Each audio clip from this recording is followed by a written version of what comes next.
Hi friends, hello మీ Uma fancy, మీ ఉమాని. చూసారా, పాలు తోడుపెట్టాను. ఈ తోడుపెట్టిన పాలు పెరుగు అయిన తర్వాత ఫ్రిడ్జ్లో పెడితే గట్టిగా తోడుకుంటుంది.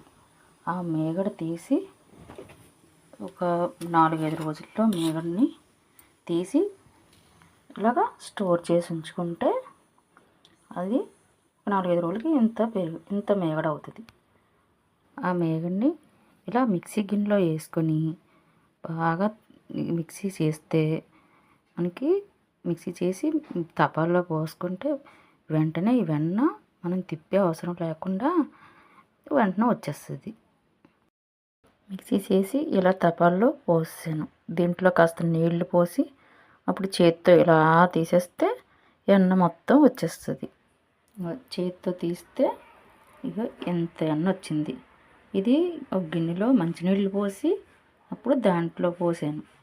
అది శుభ్రంగా మంచినీటిలో కడగాలి. ఎండని కడిగి అప్పుడు వేరే గిన్నెలో వేసుకొని మరగపెట్టుకోవాలి. ఇంకా ఫ్రెండ్స్, ఆ గిన్నెలో అది కడిగేసి మంచినీటిలో ఇంకా వేరే గిన్నెలో వేసాను. వేసి ఇప్పుడు పొయ్యి మీద పెట్టి మరగపెడుతున్నాను. మరగపెడితే నెయ్యి రెడీ. చూసారా, వెన్న మరగపెట్టిన తర్వాత ఇదిగో ఇంత నెయ్యి వచ్చింది. మంచి స్మెల్ వస్తుంది. నెయ్యి రెడీ. దేంట్లో వేసుకున్నా మంచి టేస్ట్ ఉంటుంది. Thank you.